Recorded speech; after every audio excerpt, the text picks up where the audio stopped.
de Nueva Economía Forum dentro del ciclo de Foro de la Nueva Sociedad. Vamos a poder escuchar hoy a una voz autorizada, sin duda, una mujer con una gran experiencia, con un gran bagaje en la política y en la economía también. No en vano, ella fue vicepresidenta del Banco Mundial. Hablo de Kristalina Georgieva, la comisaria europea de Cooperación Internacional, Ayuda Humanitaria y Respuesta a las Crisis. En un momento en el cual la solidaridad es un valor que se reclama cada vez más desde todas las sociedades, creo que es muy interesante escuchar hoy su voz y escuchar también sus propuestas y su experiencia. Y tengo el gusto de dar la palabra para introducir ese desayuno, para presentar a la comisaria a Iván Méndez de Vigo, secretario de Estado para la Unión Europea. Cuando quiera. Muchas gracias. Bueno, empezamos bien el día porque ya mi buen amigo Antonio San José me ha llamado Iván, que era un tío mío, Iván, ¿no? Pero Iván Méndez de Vigo es un tío mío, con lo cual, y además del mundo de la radio y la televisión, con lo cual el subconsciente te ha traicionado, querido Antonio. Yo no te llamaré Pepe. Bueno, muchas gracias Antonio por darme la palabra y darme la oportunidad también de presentar a Kristalina Georgieva. Kristalina Georgieva es una comisaria de la Comisión Barroso II. En mi vida anterior como diputado europeo tuve el honor de votar su investidura, con lo cual me siento hoy muy contento de estar aquí y poder saludarla personalmente. Es verdad, como ha recordado Antonio San José, que tiene una cartera enormemente interesante porque une la cooperación internacional con la prevención de crisis, con la protección civil.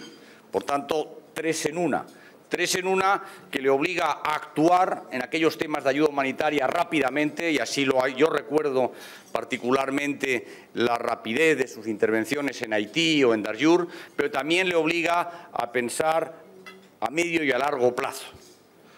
Ella es una economista, doctora en económicas por la Universidad de Sofía, y ha desarrollado su carrera profesional en prestigiosas universidades y también en el Banco Mundial, donde ha ocupado los más altos cargos. Y luego, posteriormente, del Banco Mundial, yo creo que esa experiencia es una experiencia muy útil en los momentos que vivimos. Pasó a la Comisión Europea, donde desarrolla desde el año 2010 estas funciones y donde yo debo decir que tiene un gran prestigio y una autoridad importante.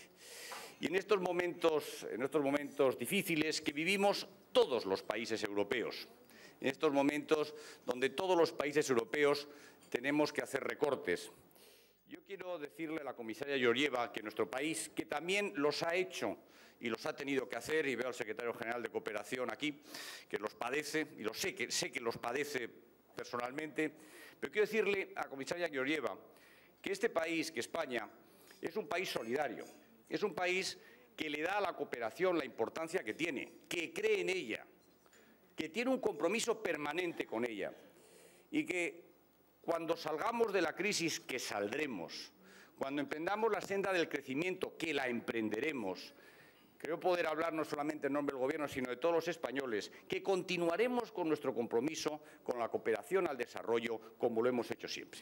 Por tanto, ella tiene experiencia en salir de crisis, desde el Banco Mundial, en afrontar las crisis. Creo que en un momento como hoy, en un momento en el que vivimos, nadie mejor que la comisaria Georgieva para explicarnos cómo ve la situación desde Europa en esta importante cartera que ella desempeña. Muchas gracias, señora Georgieva, y el rostrum es suyo.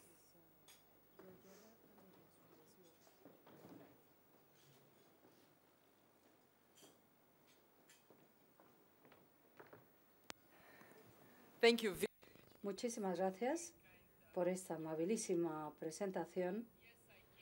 Y sí, llegué a la comisión de una forma un tanto inusual, ¿no? En circunstancias un poco inusuales, porque como recordarán, yo fui la segunda búlgara en convertirme en comisaria. Y bueno, me llamaron en el Guardian la comisaria accidental. Y esto es importante porque estas tragedias, estos accidentes que causan en todo el mundo, causados por la naturaleza o por conflictos, bueno, pues tienen mucho que ver con mi trabajo. En primer lugar, quisiera dar las gracias a todos los presentes por venir a este debate de hoy. La verdad es que me siento muy honrada por ver que, a pesar de que los legisladores, los políticos, los medios de comunicación y los ciudadanos hoy en España están totalmente abrumados por la situación de la crisis económica, a pesar de eso han decidido ustedes tomarse el tiempo para venir aquí y hablar de la fragilidad causada por la fuerza de la naturaleza o por la crueldad humana. Soy la primera comisaria que ha sido nombrada para ocuparme de ayuda humanitaria y protección civil. Y en los 2 años y medio que llevo trabajando como comisaria, me ha quedado muy claro que ha sido una decisión muy inteligente. ¿Por qué? Pues porque desgraciadamente vivimos en un mundo cada vez más frágil, donde los desastres naturales son cada vez más frecuentes y devastadores. Y además de todo esto, unos 20 o 30 países están en situación de conflicto, saliendo de un conflicto o entrando en un conflicto. Y 3/4 partes de esos países resulta que están en los mismos lugares donde la naturaleza está mostrando toda su brutalidad. Quisiera comenzar introduciendo muy brevemente mi puesto, mi trabajo, a qué me dedico. Nosotros ofrecemos una cantidad importante de ayuda humanitaria a víctimas de conflictos y desastres. El año pasado concedimos 1.100 millones de euros para esa ayuda humanitaria. Pero más importante que todo eso es el número de personas a las que llegamos. Y el año pasado 150 millones de personas se beneficiaron de vuestra generosidad, de la generosidad de los contribuyentes europeos, a través de la Comisión Europea, que proporcionó alimentos, protección, refugio, medicamentos, agua a todos aquellos que más los necesitaban. Además, yo también soy responsable del mecanismo de protección civil europeo, que en realidad es la solidaridad europea en su mejor forma, ¿no? Los 27 países de la Unión Europea, más otros 5 países, como Croacia, que pronto será miembro, la exrepública yugoslava de Macedonia, Noruega, Liechtenstein e Islandia. Todos esos países forman esta familia de 32 países que se movilizan para ayudarse mutuamente cuando se produce un desastre que afecta a uno de esos países o a un tercer país. Y puesto que estamos en España, España ha activado este mecanismo hasta la fecha 5 veces, 3 por fugas de petróleo y 2 veces por incendios forestales. Pero España ha contribuido al mecanismo en 11 ocasiones. Ha acudido a nuestras movilizaciones, a las 160 movilizaciones de los últimos 10 años, y siento mucho tener que decir que 6 de estas 11 han tenido lugar durante mi mandato. Digo que siento decirlo simplemente porque llevo poco tiempo en el puesto y el mundo cada vez es más frágil. Y como yo creo que una imagen vale más que 1000 palabras, aquí pueden ver el aspecto de nuestro planeta desde los ojos, visto desde los ojos de esta comisaria accidental, desde los ojos de alguien que se enfrenta a estas situaciones. Lo que vemos aquí en naranja y en rojo son las regiones más vulnerables del planeta, donde la gente muere y donde las casas son destruidas por la naturaleza con mayor frecuencia. Y como pueden ver, Asia, África, Centroamérica son los lugares más vulnerables, pero también Europa vemos que tampoco está a salvo, podríamos decir. Y, por cierto, presten atención, por favor, al hecho de que las regiones que mayor riesgo corren de sufrir desastres son esas mismas regiones en las que contamos para que se produzca el crecimiento. India, China, todas esas nuevas economías emergentes de África, todas ellas están en lugares donde la naturaleza es brutal.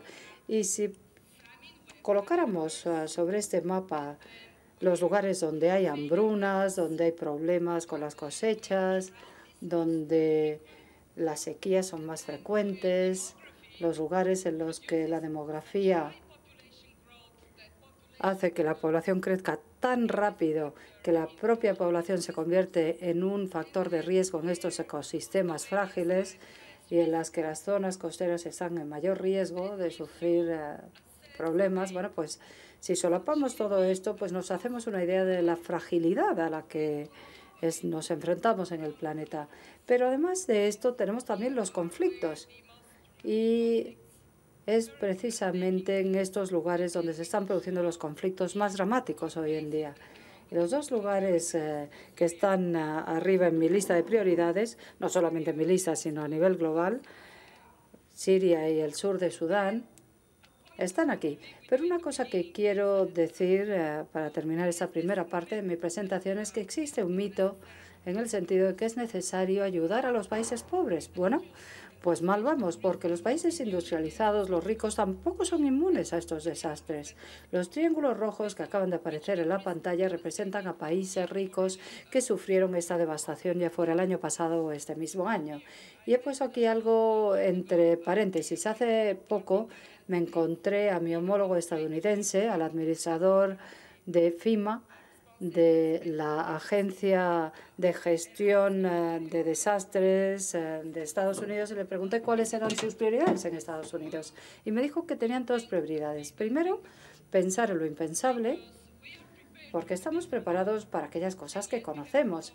Y aún así, tenemos que enfrentarnos también a cosas que no conocemos. Y todavía no hemos llegado ahí, ni en Estados Unidos ni en Europa. Y en segundo lugar, yo tengo que también convencer a Estados Unidos para recibir asistencia cuando la necesitamos. Y hasta ahora no he oído a nadie de Estados Unidos decir mi prioridad es recibir dinero de Europa, pero sí, ahora sí, sobre todo después del desastre de Japón, cuando vimos que el país más preparado del mundo se vio obligado a arrodillarse por las fuerzas de la naturaleza, ¿no? Y creo que esto es algo que hasta entonces, bueno, pues no había llamado la atención de los políticos y legisladores. Por lo tanto, ese es el mundo en el que vivimos. Y si me permiten que diga algo sobre Europa, quisiera mostrarles algo que desgraciadamente es algo con los que los españoles están muy familiarizados. Aquí tenemos un mapa de nuestras predicciones de riesgo de incendios en los próximos días en Europa, y todo lo que aparece en rojo oscuro representa una altísima probabilidad de incendios forestales. Y lo que vemos claramente en el mapa es que si se dibuja una línea sobre el sur de Europa, vemos que por debajo de la línea, en el sur, hay mucho riesgo. Y de arriba lo que vemos es riesgo de inundaciones en el norte de Europa. O sea que si necesitásemos algún tipo de ilustración para ver que en Europa tenemos que prestar atención a la fragilidad impuesta por las fuerzas de la naturaleza, yo creo que esta imagen lo demuestra perfectamente. Permítanme ahora que pase a hablar del principal mensaje que quiero transmitirles hoy. Y es que debido a la cada vez mayor frecuencia e intensidad de los desastres naturales, de las catástrofes naturales, sobre todo cuando se combinan con estados fallidos o en fase de fallar, nos encontramos en una tendencia mundial que exige un cambio total de mentalidad, un planteamiento totalmente diferente, pasando de ser los que somos responsables de resolver el problema a una situación en la que debemos unir fuerzas para enfrentarnos al problema. Y sin embargo, los políticos y legisladores, tanto a nivel nacional como internacional, están quedándose rezagados. Nuestra capacidad de enfrentarnos a estas situaciones está un paso por detrás de la velocidad a la que están aumentando estos riesgos para nuestras comunidades, nuestras sociedades y nuestro mundo. Estos riesgos están aumentando a una rapidez increíble. El año pasado, el año 2011, fue el año más caro en la historia en lo que respecta a la coste de los daños de desastres y catástrofes, casi 400.000 millones de dólares. Y les puedo decir que esa es una parte minúscula de los daños reales, porque la mayor parte de los daños no se han capturado todavía, o bien porque no están asegurados o porque no tenemos una metodología que nos permita evaluar cuánto hemos perdido. Y eso es algo preocupante, pero más preocupante aún es el hecho de que el récord anterior lo batimos hace solo 6 años y el anterior era un 50% del riesgo actual. O sea que ese es el problema, o esos son los problemas. Entonces, ¿qué es lo que podemos hacer? Bueno, pues primero es absolutamente esencial que nos anticipemos a los problemas y que conozcamos los riesgos. Hoy en Europa, bueno, si usted hubiera estado todavía en el Parlamento Europeo, hubiera contado con su apoyo, pero bueno, ahora cuento con usted para que nos apoye desde el lado español. Bueno, como decía, en Europa estamos promoviendo un énfasis cada vez mayor a la preparación y la prevención para que nuestros países entiendan los riesgos actuales y los riesgos futuros. Tenemos que hacer algo. ¿Cuántos de ustedes siguen el debate del cambio climático? El cambio climático. ¿A quién le interesa? Levanten la mano a quién le interesa el tema del cambio climático. Bueno, se publicó un informe no hace mucho tiempo. Un consenso científico de 120 expertos en cambio climático, en el sentido de que el cambio climático ya ha llegado, o sea, no es un problema del futuro, es un problema actual, y el mundo se va a enfrentar a más inundaciones, más sequías, más olas de calor en verano y cada vez más tormentas. Y el impacto se va a sentir de manera brutal en todas partes. Evidentemente, habrá distintos riesgos según el lugar.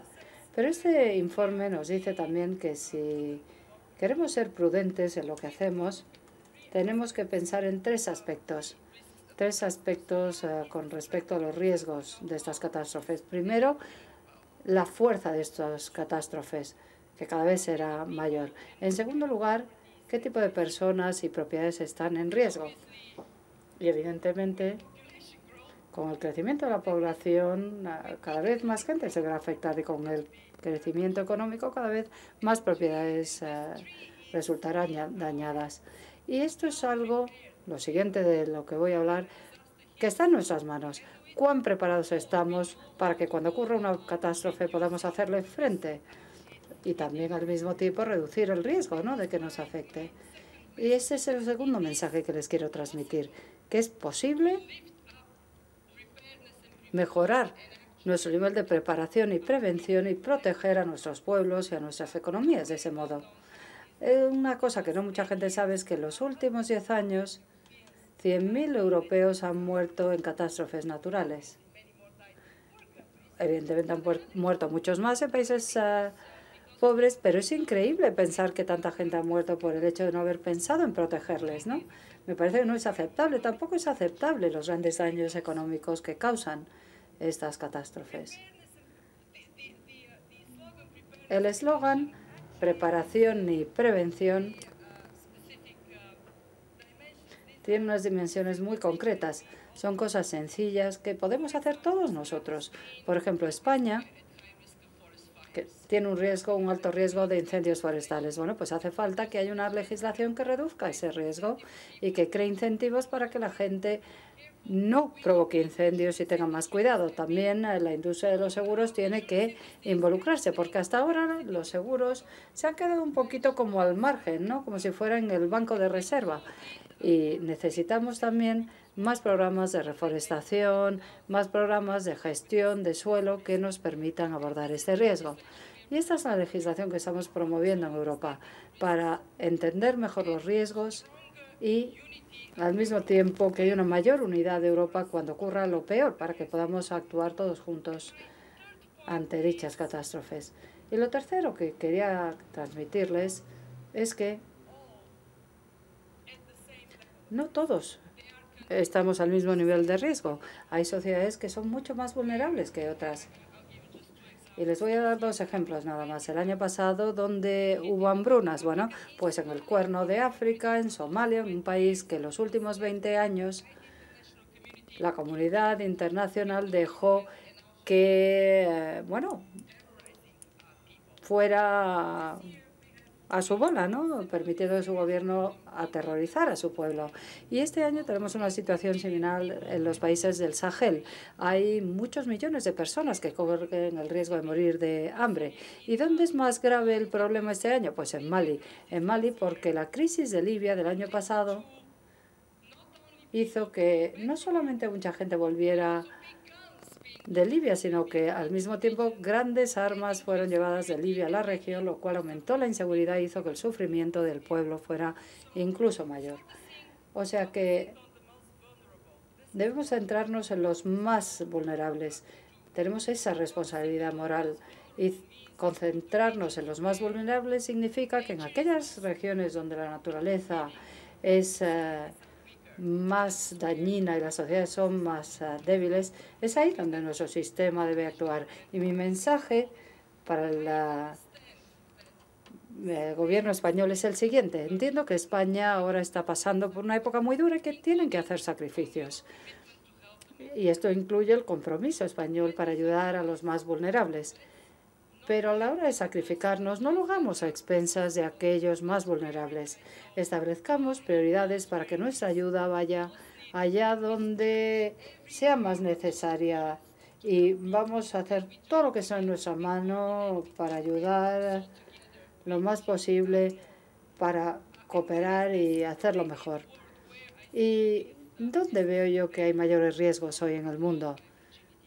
Riesgos causados por la fragilidad. Bueno, evidentemente en Siria, creo que no hace falta que lo explique, todos lo conocen.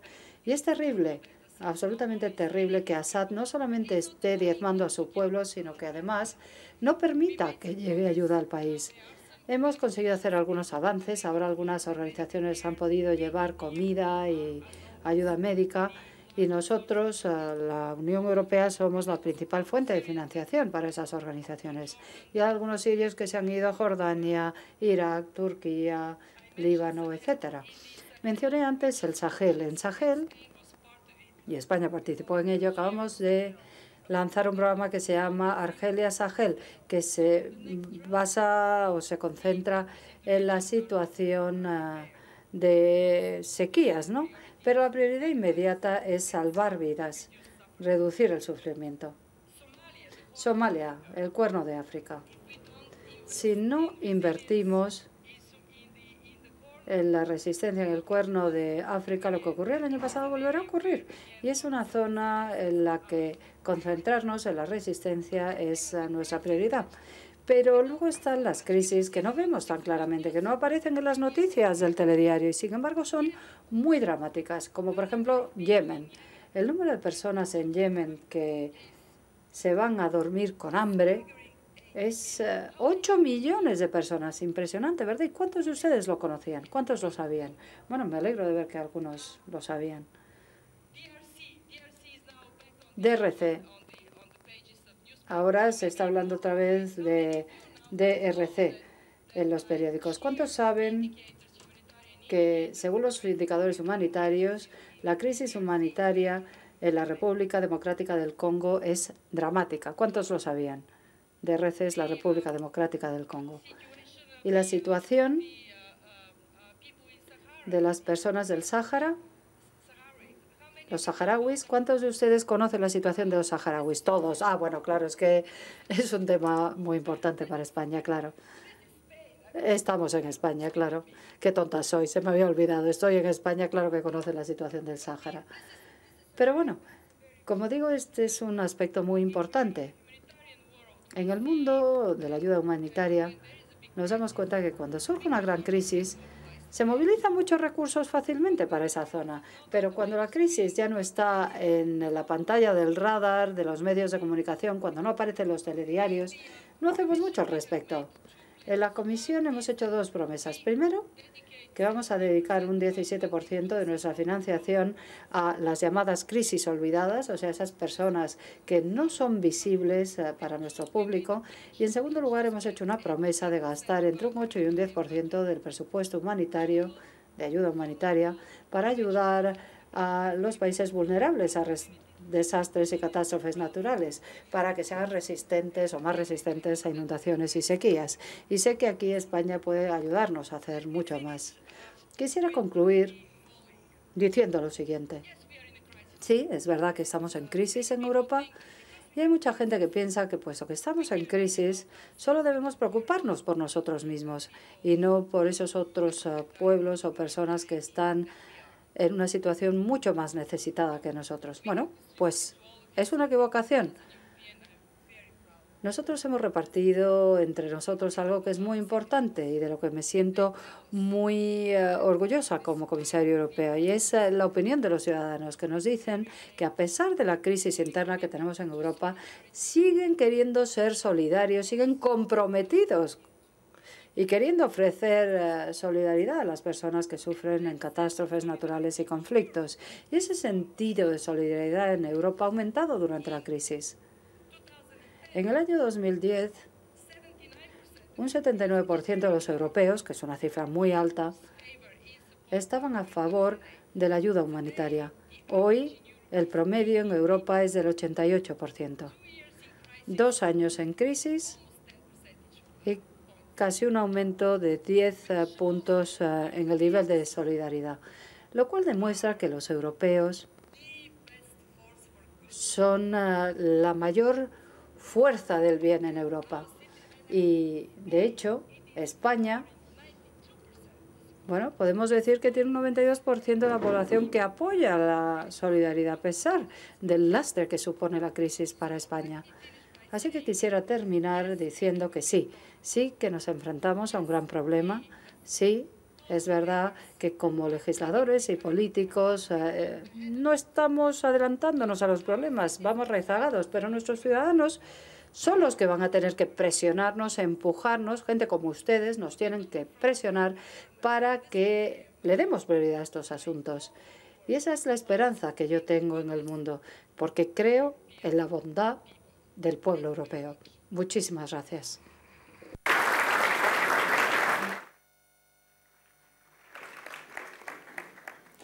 Muy bien, pues vamos a comenzar el coloquio. Muchas gracias, comisaria, por su intervención, por sus palabras. Yo antes de comenzar a hablar de solidaridad y de ayuda humanitaria, quisiera pedirle, si fuera tan amable, una reflexión sobre la situación actual de España. Decía en su intervención el secretario de Estado, Íñigo Méndez de Vigo, que cuando España salga de la crisis, que saldrá, que cuando España empiece a crecer, que crecerá, yo creo que esa es una esperanza a la que nos agarramos todos y ojalá sea más temprano que tarde. En ese momento, España evidentemente va a seguir colaborando en las labores de ayuda humanitaria, como lo está haciendo en este momento. Pero desde su experiencia en el Banco Mundial, en la política económica europea, ¿cómo se percibe en este momento España y los esfuerzos que está haciendo el Gobierno para salir de esta crisis?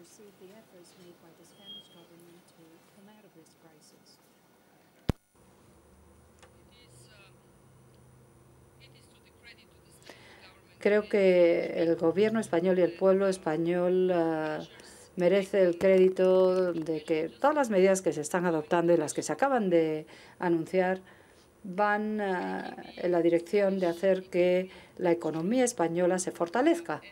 Y eso es algo que pensamos que está haciendo España. Son medidas duras pero necesarias. Y por eso que me preguntas sobre mi experiencia en el Banco Mundial, yo he visto países, regiones que han caído en situaciones de crisis y he visto la lucha que ha supuesto para ellos salir de esa crisis. Se me ocurre, por ejemplo, el caso del este asiático, la crisis de los años 97 a 99. En esa época, la situación por la que tuvieron que pasar esas economías, bueno, pues no fue muy diferente a la situación que estamos pasando ahora en Europa.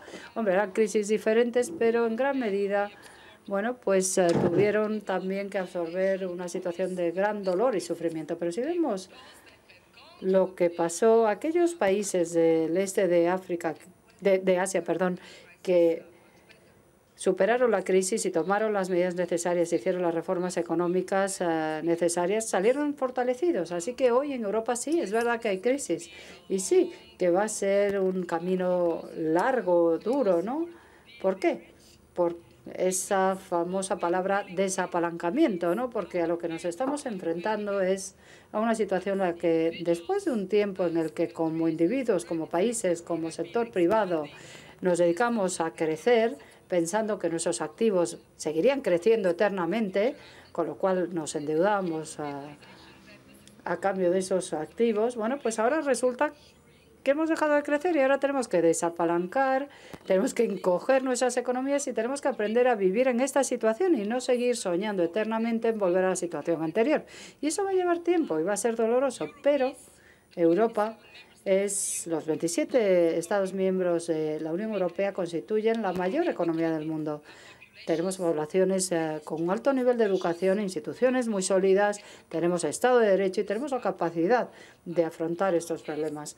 En nuestro caso, parte del problema ha sido que no estábamos lo suficientemente integrados. Pero la crisis nos va a obligar a integrarnos cada vez más. Y tengo toda la confianza en el mundo de que España va a salir de esta crisis más fuerte. Europa también saldrá de la crisis más fuerte. Y eso no va a pasar mañana, ¿eh? Así que nadie puede prometer que eso vaya a ser así. Pero ciertamente va a ocurrir a lo largo de los próximos años. Yo diría que en los años 2013-2014. Ojalá que sea así. Muchas gracias. ¿Se está notando en este momento afectada la solidaridad en tiempo de crisis? ¿Están disminuyendo la ayuda de los países?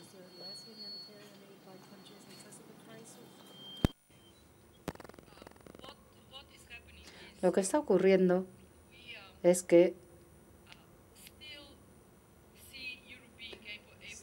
seguimos viendo cómo Europa es capaz de movilizar ayuda humanitaria para grandes emergencias o urgencias humanitarias. El año pasado, por ejemplo, en el Cuerno de África, colectivamente enviamos 700 millones de euros, que fue la mayor contribución a resolver el problema. Este año, para el Sahel, hemos ofrecido más de 420 millones de euros, con lo cual hemos sido el mayor contribuyente, una vez más, a esta zona del mundo. Lo que más me preocupa son aquellas crisis que no son tan visibles, así como también la inversión en desarrollo a largo plazo. Parece, al menos por lo que vemos en los datos, que somos menos efectivos a nivel colectivo en materia de ayuda humanitaria, pero hay algunos estados, que no somos menos efectivos, pero en algunos países como España, bueno, pues el presupuesto está bajando, ¿no? Pero yo creo que el ayudar a estos países a ser resistentes es la mejor ayuda, la mayor ayuda humanitaria que podemos ofrecer. La ayuda humanitaria es un poco como una tirita que impide que sigamos sangrando, pero no tratamos la herida. Es el desarrollo el que realmente estabiliza las sociedades, las que hace que esas sociedades se fortalezcan. Por lo tanto, sí, vamos a pasar por una época difícil. ¿Qué vamos a hacer al respecto? ¿Qué podemos hacer? Bueno, nuestra única esperanza, o al menos la única esperanza que tengo yo, es que centrándonos realmente en los resultados, en conseguir resultados y demostrando a nuestros ciudadanos que con sus sacrificios el mundo se está convirtiendo en un lugar mejor y que es lo correcto que hay que hacer moralmente hablando, pero además tiene consecuencias directas en nuestra propia vida, porque aumenta la seguridad, hay menos problemas que llegan a nuestras fronteras. Esto lo conocéis bien aquí en España, ¿no? Cuando otros países son inestables, bueno, pues llega más gente aquí. O sea que cuando hablamos de rendir cuentas y dar resultados es muy importante, y más importante hoy que nunca, además, porque de otro modo el público pues va a dejar de apoyar pensando, bueno, yo estoy sufriendo, mis necesidades son la prioridad Y esta gente, bueno, realmente de qué las conozco yo a esta gente, ¿no? ¿Cómo me afectan a mí esos problemas en otros países? Así que, por favor, ayuden. ¿Qué importancia, comisaria, tienen los grandes medios de comunicación, las grandes agencias internacionales, las grandes cadenas de televisión a la hora de poner el foco en las tragedias humanitarias y de esta manera avivar la conciencia de las sociedades?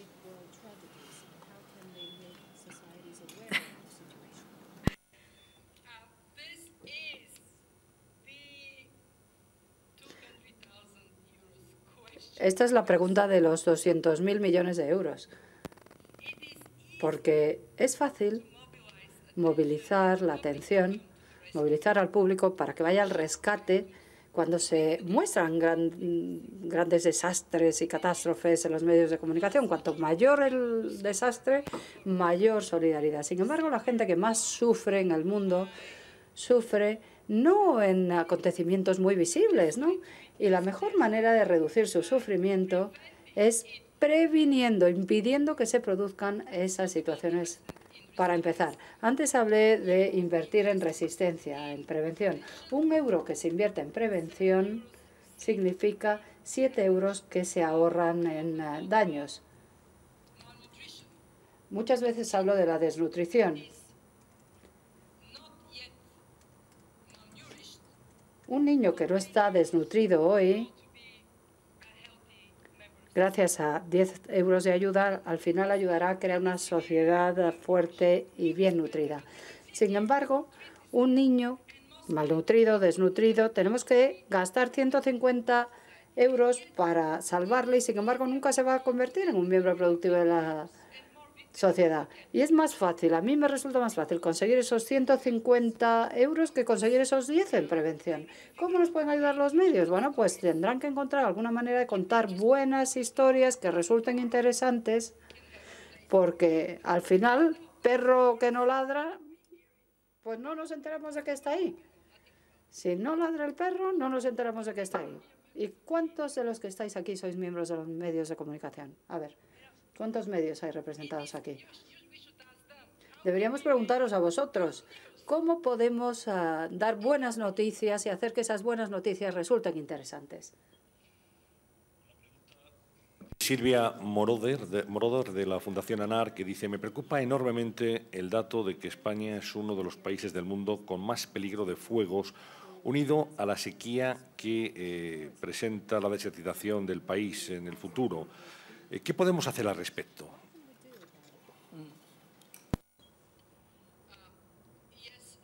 Sí, España es uno de los países con mayor riesgo de incendios y, desgraciadamente, el cambio climático va a hacer que ese riesgo sea probablemente aún mayor. Y lo que puede hacer España son 3 cosas. Primero, ser sistemática, a la hora de promover políticas que reduzcan la probabilidad de que se produzcan incendios forestales.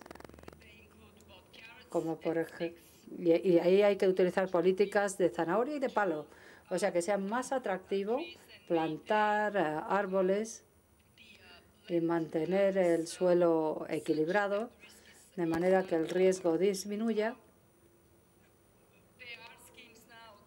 Hay una serie de planes ahora que hace que plantar árboles sea interesante económicamente hablando y habría que fomentarlos. Y luego también castigar. En los 2 últimos incendios, por cierto, que han sido trágicos, un piloto de un helicóptero ha muerto aquí en España en uno de estos incendios. Bueno, pues uno de esos incendios fue causado porque los trabajadores hicieron su trabajo de una manera que ayudó a que se produjera el incendio. Y en otro caso fue porque había alguien que estaba interesado en utilizar el suelo para usos agrícolas. Y esto habría que no fomentarlo. En segundo lugar, España debería centrarse en una planificación del uso del suelo muy específica. No conozco mucho sobre el tema del agua, pero un problema importante para países que sufren desertificación es el hecho de aumentar la disponibilidad de agua, el almacenamiento de agua, un mejor uso de agua, etcétera. No conozco suficiente sobre este país como para decirles, pero esas son las 3 cosas que hay que hacer. Por un lado, mejor crear incentivos que reduzcan los riesgos, asegurarse de que el suelo se gestiona de manera que haya menos incendios y, en tercer lugar, equilibrando el tema del agua y gestionando bien el agua. Dos preguntas que le formula Carlos Puente de Team Europe. Dice, falta información de las actividades de la Unión Europea en materia de ayuda humanitaria. Y dos, ¿es necesaria, a su juicio, una agencia, una task force permanente para atender a los desastres?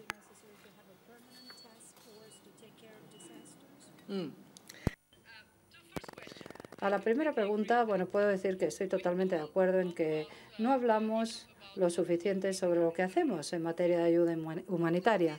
En parte porque los que se dedican a la ayuda humanitaria hacen uno de los trabajos más peligrosos del mundo. Hay 5 españoles actualmente que han sido capturados, ¿no? Cada vez más gente que trabaja en ayuda humanitaria es secuestrada, ¿no? Capturada, más que a los que se dedican a mantener la paz. Y esta gente, bueno, pues es gente muy valiosa. Yo me siento muy orgulloso de que Europa mantenga estos principios y esos valores, pero la parte negativa es que debido a esa neutralidad, imparcialidad e independencia que queremos mantener, no hablamos lo suficiente sobre nuestro trabajo, incluso cuando la seguridad no es un problema en la zona en la que estamos ayudando, ¿no? Pero además de esto está el hecho de que los europeos no somos dados a vanagloriarnos, ¿no? No somos americanos, no somos fanfarrones. Los americanos siempre dicen, somos fantásticos, somos los mejores, pero en Europa, ¿qué hacemos? Si me preguntan algo, yo digo, bueno, pues no lo estamos haciendo mal. Y debería decir que lo estamos haciendo fantásticamente, ¿no? O sea, que no tenemos esa cultura que nos haga fanfarronear o vanagloriarnos de lo que hacemos. Y eso es un defecto, yo creo. David Sharp, mi portavoz, está aquí, y también Ferran, mi anterior portavoz, español, por cierto, y muy bueno. Ellos les podrán decir que fue muy difícil conseguir que nuestra comunidad hablara en público sobre las cosas buenas que hacemos, porque pensamos que lo importante es hacer cosas y no hablar de ellas, que deberíamos centrarnos en hacer y no en hablar. Pero yo creo que la gente merece saber lo que hacemos a cambio de su sacrificio. Y, en segundo lugar, es una manera de rendir cuentas. Si vosotros sabéis lo que hacemos, nos obligaréis a rendir cuentas, lo haremos mejor y más gente se beneficiará. Y en cuanto a la creación de un task force o de un grupo permanente, bueno, sí que tenemos algo en Europa, un grupo a nivel del Consejo Europeo que se ocupa de asuntos de protección civil. Pero en lo que estamos más escasos es en el hecho de que todavía no hemos encontrado una manera de unir a aquellos que se preocupan por la adaptación al cambio climático, los que se preocupan por tener un medio ambiente que nos ayuda a ser más resistentes y luego aquellos que nos ocupamos de responder ante los desastres. Habría que conectar esos 3 aspectos y tendremos que encontrar una manera de hacerlo. Es un comentario muy bueno, por cierto. Muy bien, una cuestión que le preocupa a mucha gente en materia de solidaridad. La formula Amado Lorenzo y dice, eficiencia. La principal crítica a las agencias de ayuda es la ineficiencia, el tanto por ciento de las aportaciones que llegan efectivamente a los afectados. ¿Qué planes se han implantado para mejorarlos de la Unión Europea? En la Comisión, y esto es algo que comenzó antes de que llegara yo lo único que estoy haciendo es intentar promocionarlo más. En la Comisión hacemos 3 cosas para abordar esta cuestión. Primero, la mayor parte de nuestra gente trabaja sobre el terreno, no están trabajando en Bruselas. Tenemos alrededor de 40 oficinas en los lugares más peligrosos y vulnerables del mundo. Y nuestro personal en esos lugares son los ojos de los contribuyentes europeos. Son los que se aseguran de que los recursos se asignan a los que más lo necesitan, que se haga una buena evaluación de necesidades, que se dé una buena financiación a los que más se van a beneficiar de ella y se ocupan también de controlar el gasto europeo. En segundo lugar, trabajamos con organizaciones cuyas credenciales hemos comprobado de antemano. Alrededor de 200 ONGs y agencias de la ONU, 70 de ellas en España, y con esas organizaciones cada año comprobamos una tercera parte de sus proyectos, una tercera parte de la estructura organizativa para asegurarnos de que son responsables financiera y fiscalmente, pero también que hacen un buen trabajo, que consiguen resultados. Y en tercer lugar, utilizamos nuestra financiación para generar más consorcios, para que se preste más atención a la efectividad y la eficiencia y para orientarnos más a los resultados. Y la gente que ha trabajado conmigo lo sabe perfectamente.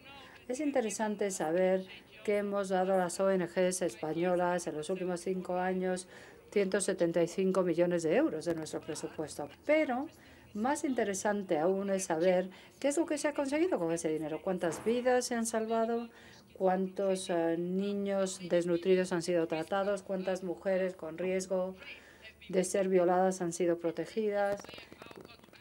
Y yo creo que ahí es donde nuestra contribución es más importante. Concentrarnos en resultados y en la rendición de cuentas. Una pregunta que le formula Lara Contreras, de Intermón Oxfam. Dice, ¿cuáles cree la comisaria que son las apuestas políticas que debe hacer España en la agenda humanitaria y de prevención de crisis?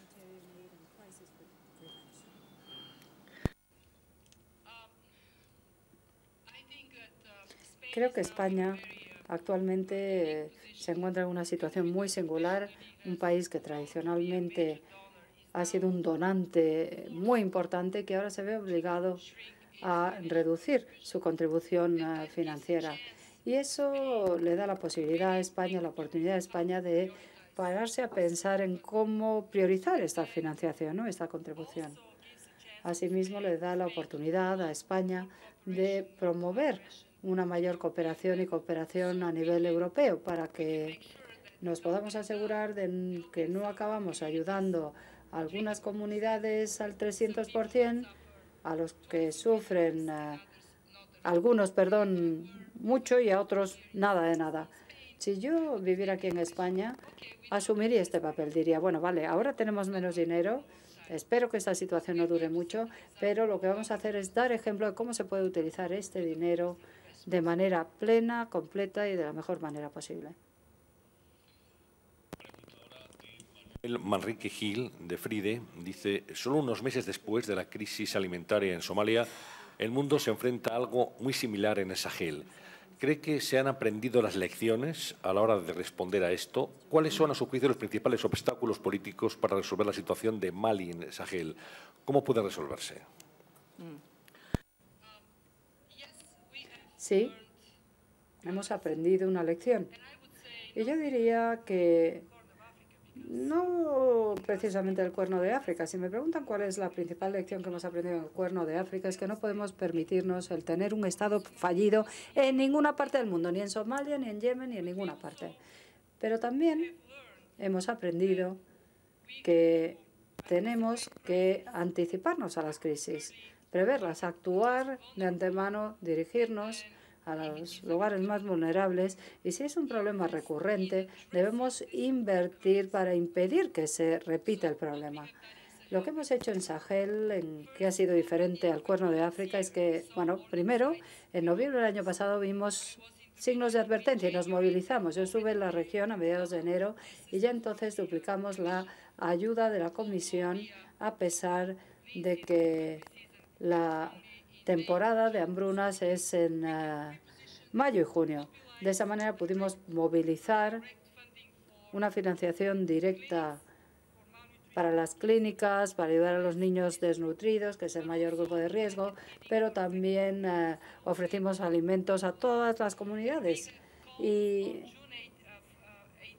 el 18 de junio convocamos una conferencia sobre el Sahel con organizaciones regionales, con asistentes de los países de la región, con europeos y con los principales donantes, Japón, Estados Unidos, Australia, para centrarnos de antemano y marcar la diferencia. Y de hecho, lo hemos conseguido porque entramos en la sala con una brecha de financiación que se redujo durante esa reunión para enfrentarnos a esa situación específica de emergencia. Pero además hemos invertido para evitar la sequía y hemos creado redes de seguridad en la región en zonas donde seguirá habiendo sequías. Y si me permiten que termine con dos cosas, quiero decir que en el Sahel, en 7 años, En 7 años ha habido 3 sequías dramáticas en el 2005, 2010 y 2012. Y esto es algo increíble. Si hay algún escéptico con respecto al cambio climático, me lo dicen, pero 3 crisis en 7 años, eso significa que estas comunidades ni siquiera se han podido recuperar del anterior y de nuevo les afecta esta sequía. Invertir en la preparación para estas situaciones es absolutamente crucial. Y en segundo lugar, cuando hablamos de estos países, debemos reconocer que el gran problema es la inestabilidad y la fragilidad de estos estados. Mali, el norte de Mali, 200.000 personas han huido de su casa encima de tener el problema de la sequía, ¿no? O sea que la comunidad internacional, y aquí no hablo como ayuda humanitaria, sino a nivel político, la comunidad internacional tiene que estar más determinada a ayudar a impedir que haya estados fallidos. Y estamos muy rezagados en este sentido. Y esto supone un peligro para los pueblos de esos países, pero para nosotros también. Así que espero que se resuelva este problema de manera más sistemática. Lina Querelezoa, de Nova Duma, dice: el jugador de fútbol español Raúl González es su embajador contra el hambre. ¿Cómo valora su actividad? ¿Sabéis una cosa? Raúl es un joven tan maravilloso. Cuando lo conocí en Bruselas, bueno, mi hija está casada y él también está casado, ya lo sabéis, y además tiene 5 hijos. Yo le miré y dije: ay, ¿por qué no se habrán conocido mi hija y ese hombre antes? Me hubiera encantado tenerle como yerno. Bueno, es una persona tan ética, tan buena. Le enviamos al Chad, no pude ir con él, desgraciadamente, pero alguien de mi equipo fue con él. Y nos dijo que, bueno, había sido tan bueno con los chicos, que había creado una energía tan positiva. Es estupendo, Raúl. Y es gracias a Raúl que cuando se celebró la final de la Eurocopa hace poco, ¿sabéis a favor de quién estaba? Pues a favor de España, claro, por Raúl. Sí, es fantástico. Y quiero decir que es muy importante para nosotros, como seres humanos, el utilizar a gente a modo de ejemplo, de modelo a seguir, sobre todo en esta época tan difícil de crisis. Así que felicito a España por tener chicos y chicas seguro como Raúl.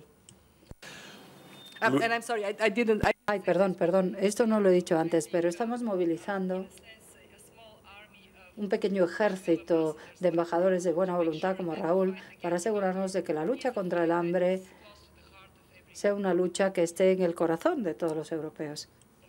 ¿Algunos de los integrantes de ese pequeño ejército?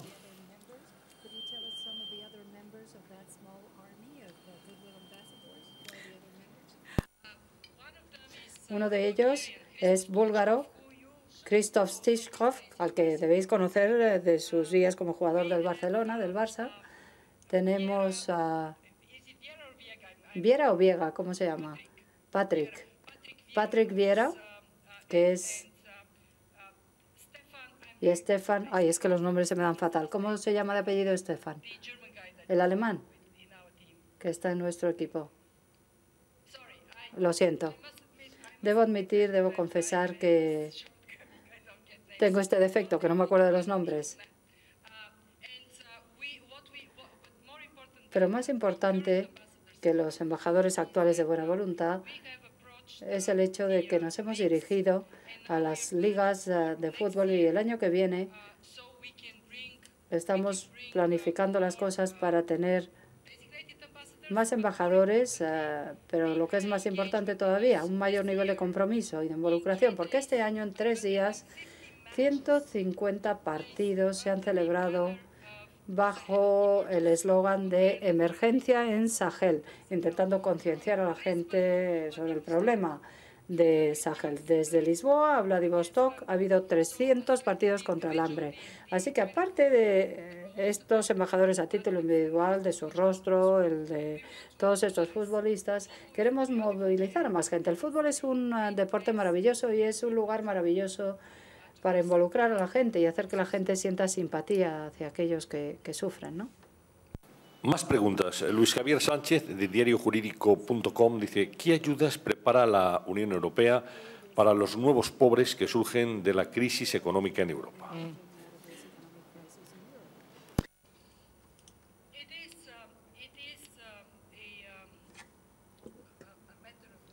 Es una cuestión de igualdad y de mantener unidas nuestras sociedades.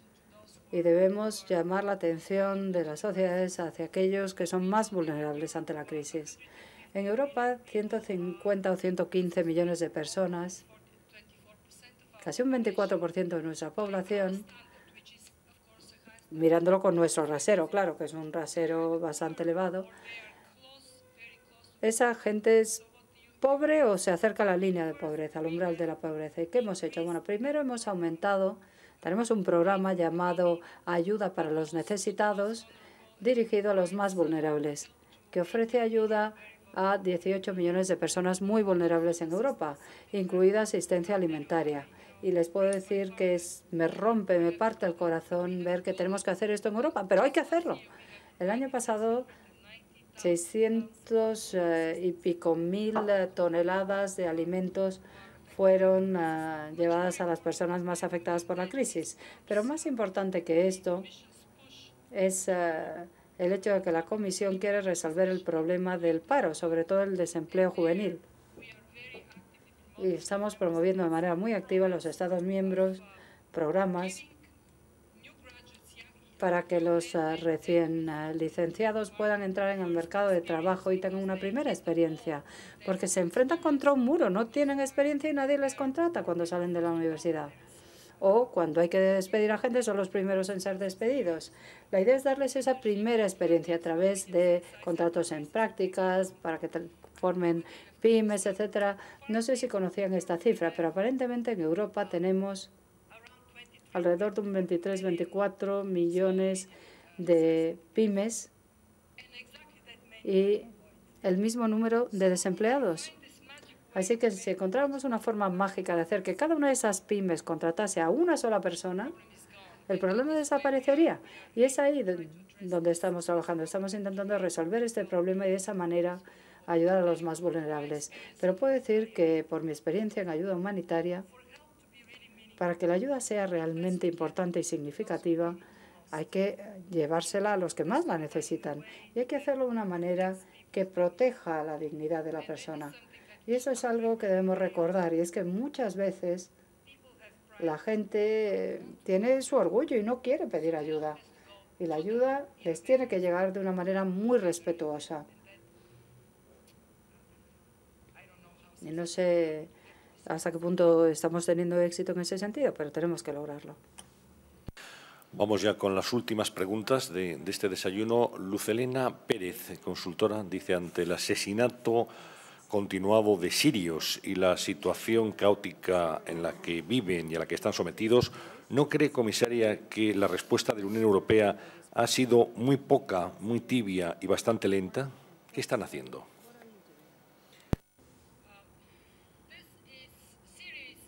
Siria es un buen ejemplo de lo que he estado intentando explicar hoy aquí, en el sentido de que la fragilidad está creciendo a mayor velocidad de lo que es capaz de enfrentarse, ¿no?, la comunidad internacional. ¿Cuál es el principal problema en Siria? Pues que la comunidad internacional aún no ha logrado unirse, no ha conseguido unirse de una manera que realmente pueda marcar la diferencia, ¿no? Por parte de la Unión Europea, es la que ha llegado más lejos utilizando sus propios instrumentos y sobre todo las sanciones, ¿no? Las sanciones que se han impuesto a Siria realmente han causado un daño a algunas de nuestras economías, pero bueno, lo hemos hecho. Y la Unión Europea, de manera pública y privada, ha hecho un gran esfuerzo para que en el Consejo de Seguridad se consiguiera una postura unánime. Nadie ha hecho tanto como la Unión Europea en ese sentido. Y no se ha conseguido nada, pero no porque Europa no lo haya intentado. En cuanto a la parte humanitaria, a pesar de las enormes dificultades, hemos conseguido llevar ayuda a Siria al interior del país antes que nadie. Asistencia médica, ambulancias, ayuda a las poblaciones afectadas. Yo tengo una persona en Damasco, hay varios europeos que están arriesgando su vida allí. En cuanto a los medios de comunicación que están aquí, quiero expresaros todo mi respeto a los medios de comunicación europeos, porque los periodistas europeos han arriesgado su vida, algunos la han perdido incluso, para llamar la atención del mundo hacia Siria, ¿no? Dicho todo esto, Siria es un caso difícil, ¿no? Militarmente hablando es un país muy fuerte. Es verdad que Assad está perdiendo influencia, pero no ha perdido todavía el apoyo popular. ¿Por qué? Pues porque la gente tiene miedo de lo desconocido, de qué va a pasar en el futuro.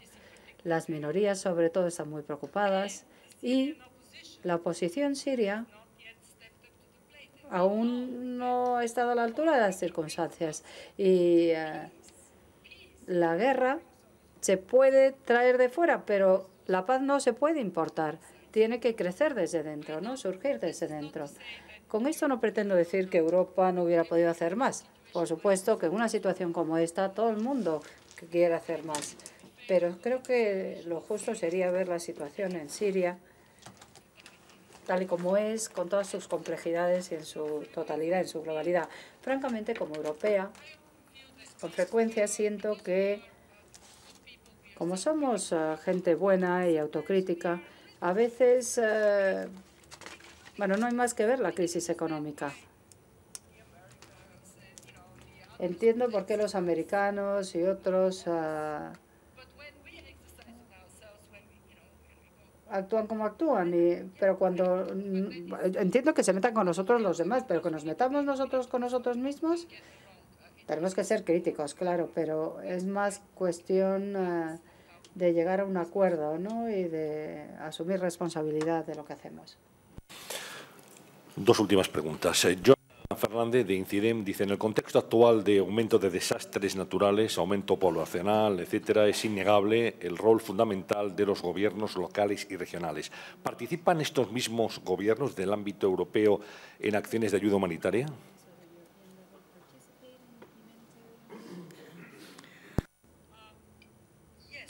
Sí.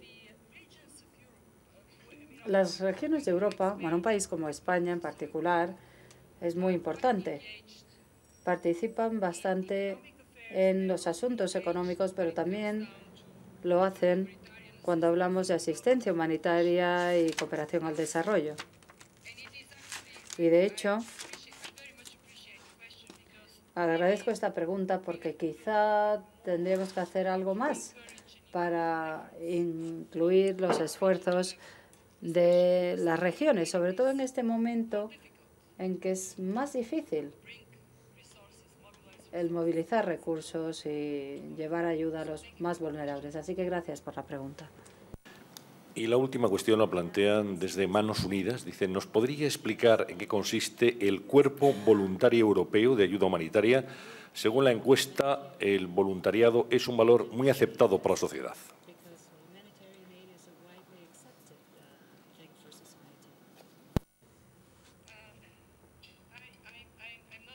No estoy muy seguro de entender la pregunta de lo del Cuerpo Humanitario Europeo. ¿A qué se refieren? ¿Una agencia o a qué?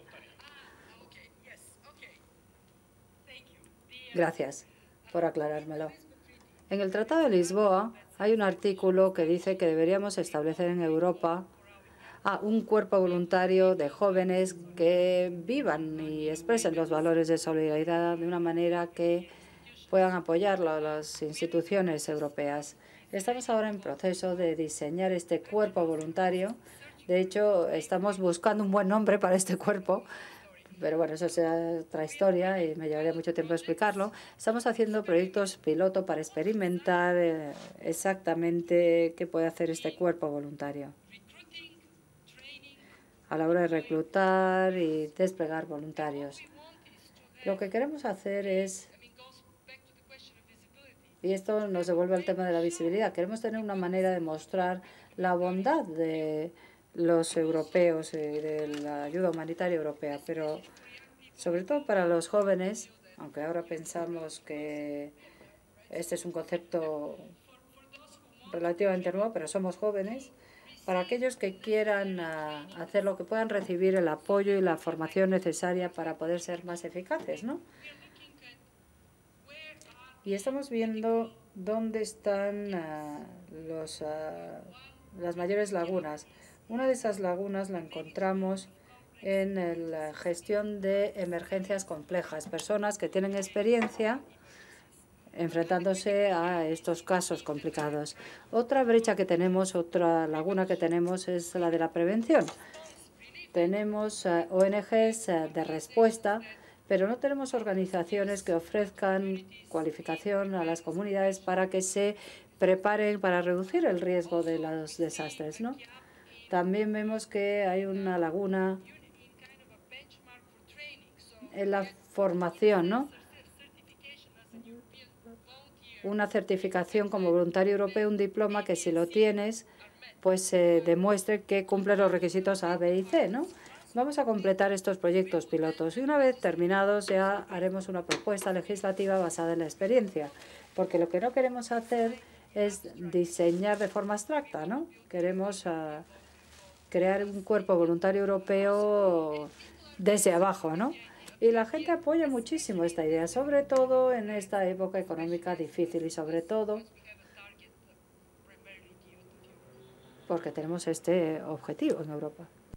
Muy bien, pues muchas gracias, comisaria. Voy a ceder la palabra a José Antonio López para que cierre este desayuno en nombre de los patrocinadores, el patrocinador de mismo, Abertis y la Fundación Abertis. Cuando quiera. Muchas gracias, Antonio. Solamente unas palabras para recordar que Abertis y Fundación Abertis aprovechamos la oportunidad que nos da el Foro de la Nueva Sociedad para patrocinar actividades en las cuales se tratan de temas que, no estando estrictamente ligadas a la actualidad diaria, a la inminente actualidad, sí que nos permiten conocer y desarrollar y reflexionar sobre aspectos muy importantes de nuestra vida. En este caso, hemos tenido el privilegio de contar con la comisaria Georgieva, cuyo departamento es el encargado de poner en práctica, de llevar a la práctica, uno de los principios fundacionales de la Unión Europea, cuál es el de la solidaridad, el de la convicción de que ninguno hemos cumplido con nuestra obligación en tanto en cuanto alguno de nuestros hermanos, de nuestros compañeros,